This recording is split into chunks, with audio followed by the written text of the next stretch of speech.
नमस्कार, मैं हूं कुमार गजेंद्र। जनपद ऑन द स्पॉट में आपका स्वागत है। आज हम बात करते हैं पूर्वांचल के एक और कुख्यात डॉन मुख्तार अंसारी की। क्या मुख्तार अंसारी की उल्टी गिनती शुरू हो चुकी है? लगता तो है। योगी आदित्यनाथ के आने के बाद और अतीक अहमद के पारिवारिक गुंडागर्दी के सफाया होने के बाद अब मुख्तार अंसारी उत्तर प्रदेश सरकार के लिए एक तरीके से दुश्मन नंबर 1 रह गया है, बचा हुआ है। जो ये अदावत योगी आदित्यनाथ और मुख्तार अंसारी की बहुत पुरानी अदावत है, करीब करीब 20 साल पुरानी अदावत है। ये उस वक्त शुरू हुई थी जब गोरखपुर में मऊ इलाके में दंगे भड़क गए थे और दंगों के दौरान मुख्तार अंसारी 786 नंबर की जिप्सी में, ओपन जिप्सी में चढ़कर दंगों को भड़का रहा था और एक धर्म विशेष के लोगों को निशाना बना रहा था। उस वक्त योगी आदित्यनाथ गोरखपुर से सांसद थे और उन्होंने वहां जाने के लिए इजाजत मांगी, लेकिन पुलिस ने उनको गोरखपुर के से थोड़ा सा निकलते ही रोक दिया और उनको वहां जाने नहीं दिया गया। सरकार से योगी आदित्यनाथ पूरी गुहार लगाते रहे, लेकिन प्रशासन ने उन्हें आगे जाने की इजाजत नहीं दी। अब ये सब शुरू कैसे हुआ?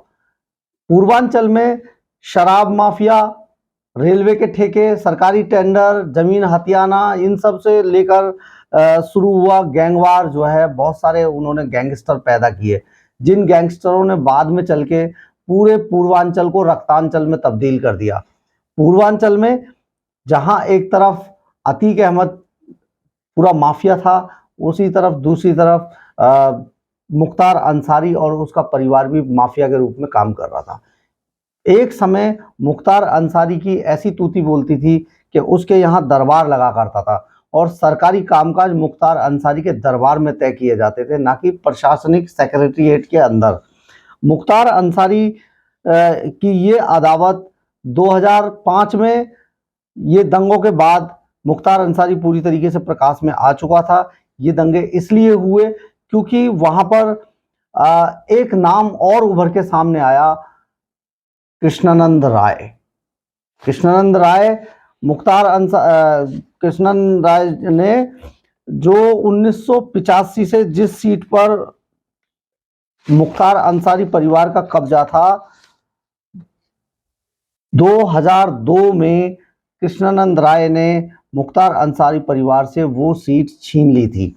यानी कि कृष्णानंद राय बीजेपी के टिकट पर मोहम्मदाबाद सीट से एमएलए बने थे और वो उन्होंने मुख्तार के भाई अफजाल अंसारी को भारी बहुमतों से हराया था।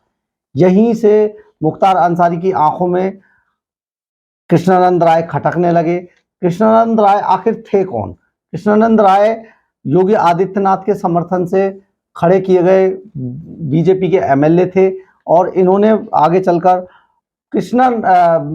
मुख्तार अंसारी के पूरे साम्राज्य को एक तरीके से ध्वस्त कर दिया था। कृष्णानंद राय की इसी स्टाइल से, इसी उनके जो हिंदूवादी उसको विचारधारा को लेके चलने वाले एक जो उनका तरीका था, लाइन थी, उससे मुख्तार अंसारी एंड कंपनी बुरी तरीके से बहुत गुस्से में थी और बुरी तरीके से तिलमिलाई हुई थी। इसी को लेके उन्होंने फैसला किया कि कृष्णानंद राय को रास्ते से हटा दिया जाए। इसके लिए उन्होंने कोशिश तो बहुत की थी। सूत्र ये बताते हैं कि मुख्तार अंसारी ने बहुत कोशिश की कि कृष्णानंद राय को रास्ते से हटा दिया जाए, लेकिन किसी भी तरीके से वो कामयाब नहीं हो पाए थे। इसके बाद उन्होंने एक कुख्यात गैंगस्टर, पूर्वांचल के ये कुख्यात गैंगस्टर मुन्ना बजरंगी से संपर्क किया, जो उस टाइम पर नेपाल के अंदर रह रहा था। नेपाल में से उसको कृष्णानंद राय के मर्डर के लिए, हत्याकांड के लिए मुन्ना बजरंगी को मुख्तार अंसारी ने बुलाया, क्योंकि मुख्तार अंसारी को मुन्ना बजरंगी अपना जो जराइम का गुरु माना करता था। क्योंकि शुरुआत में जब मुन्ना बजरंगी शुरू में जब गुंडा बन रहा था, उस टाइम पर मुख्तार अंसारी ने मुन्ना बजरंगी की बड़ी मदद की थी। इसी बात को ध्यान में रखते हुए मुन्ना बजरंगी उसे अपना आका मानता था और नेपाल से कृष्णानंद राय की हत्या के लिए मुन्ना बजरंगी तैयार हो गया।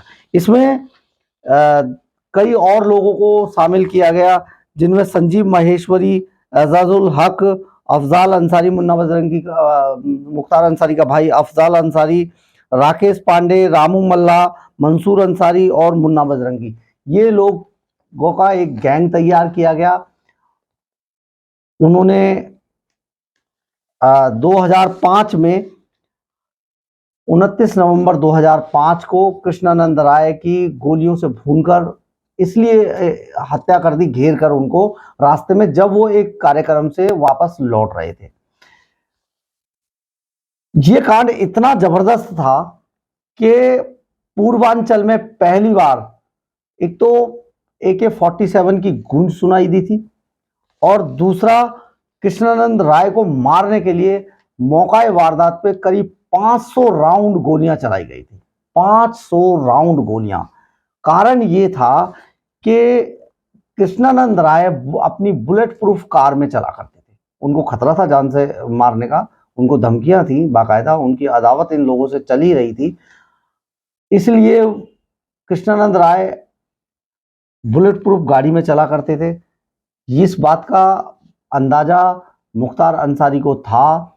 उन्होंने मुन्ना बजरंगी को ये बात बताई, और मुन्ना बजरंगी ने मुख्तार अंसारी को ये वादा किया था कि वो किसी भी तरीके से मुन्ना बजरंगी को जिंदा नहीं छोड़ेंगे। इसमें एक बात और बताते हैं, मुन्ना बजरंगी को मुख्तार अंसारी ने यह भी आदेश दिया था कि वो कृष्णानंद राय को मारने के सबूत के तौर पर उसकी चोटी काट कर लेके आएंगे। चुटिया, जो कृष्णानंद राय एक लंबी चोटी रखते थे, क्योंकि वो ब्राह्मण थे और हिंदू थे। हिंदुओं में चोटी रखना अपने आप में एक बड़ा वो माना जाता है। तो कृष्णानंद राय काफी लंबी एक चोटी रखते थे अपने शीश पर, सर पर। तो मुन्ना बजरंगी को ये आदेश भी मुख्तार अंसारी ने दिया था कि वो उसको मारने का विश्वास तब करेंगे जब कृष्णानंद राय की चोटी काट कर लाएंगे वो। तो मुन्ना बजरंगी ने, क्योंकि बुलेट प्रूफ गाड़ी में ये हादसा मर्डर होना था, तो बताया जाता है, सूत्र ये बताते हैं कि मुन्ना बजरंगी ने 47 को अगले शीशे के, जो छोटा वाला शीशा होता है अगली खिड़की के बराबर में, उससे अंदर 47 को डालकर तब गोलियां बरसाई थी, और करीब 500 राउंड फायरिंग उसमें की गई थी। कुछ लोग वहां से भागने में, बचने में कामयाब रहे थे, लेकिन ज्यादातर लोग वहां पर मारे गए थे। इस मर्डर में कृष्णानंद राय समेत 7 लोगों की जान गई थी। और ये केस जब चला तो इसके बाद मुख्तार अंसारी, अफजाल अंसारी समेत जितने भी आरोपी थे, सब पर गैंगस्टर एक्ट में और कृष्णानंद राय की हत्या के आरोप में मुकदमा चला, जो अभी इसमें MP MLA कोर्ट में विचाराधीन है, और कल 29 तारीख को इस पे फैसला आना है। हालांकि इससे पहले ही मुख्तार अंसारी पूरी तरीके से गिड़गिड़ा रहा है। वो प्रशासन से भीख मांग रहा है कि उसको इस तारीख पर बुलाया ना जाए, वीडियो कॉन्फ्रेंसिंग के जरिए उसे शामिल किया जाए, क्योंकि इससे पहले वो अतीक एंड कंपनी का हश्र देख चुका है और बुरी तरीके से उसकी नींदें उड़ी हुई हैं रात दिन की। अफजाल अंसारी भी अपनी तरीके से बयान दे रहा है, और इसके साथ ही अफजाल अंसारी का जो कैरियर है वो भी जाने वाला है। अगर इनको सजा होती है इस मामले में, गैंगस्टर एक्ट में और कृष्णानंद राय की हत्या के मामले में, तो अफजाल अंसारी की जो संसद सदस्यता है वो भी चली जाएगी। मुख्तार अंसारी पर कुल 61 मामले दर्ज हैं, और उसके भाई पर जो इसकी फैमिली का बैकग्राउंड है वो ये है। इसके भाई अफजाल अंसारी पर 7 केस दर्ज हैं, बेटे उमर अंसारी पर 5 केस दर्ज हैं, पत्नी अफसा अंसारी पर 2 केस दर्ज हैं और वो फरार है। मुख्तार के बेटे उमर की पत्नी भी अभी जेल में है। ये जो फैमिली है, अगर इस पर अतीक की तरह, क्योंकि इनकी दुश्मनी वैसे भी है, और क्योंकि योगी से इनकी पुरानी, योगी आदित्यनाथ से पुरानी अदावत है, और इनके दुश्मनों की भी कमी नहीं है, इसलिए समझा ये जा रहा है कि कल का दिन मुख्तार अंसारी एंड कंपनी की जिंदगी में भूचाल लाने वाला है। और इसके बाद अगर उनको सजा सुनाई जाती है तो उन्हें उत्तर प्रदेश की जेल में शिफ्ट कर दिया जाएगा। अब सोचना आपको है नींद तो अफ़ज़ाल अंसारी और मुख्तार अंसारी की उड़ी हुई है और वो मान चुके हैं कि उन्हें जल्दी ही ठिकाने लगा दिया जाएगा। यानी योगी के उस नारे को, जिसमें माफिया को मिट्टी में मिला देंगे, वो उसे गूंज रहा है उसके कानों में, और कहीं ऐसा ना हो कि मुख्तार अंसारी एंड कंपनी भी मिट्टी में मिला दी जाए। धन्यवाद।